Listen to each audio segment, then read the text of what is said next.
Daw walay nahitabo ang sitwasyon sa balutan ni Vivian Ignacio sa Matina Aplaya, Davao City.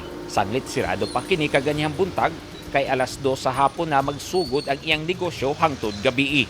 Niadtong Martes sa hapon, nakuhaan og video sa CCTV ang aktual nga pagkawat sa usa ka lalaki sa cellphone sulod sa drawer sa balutan.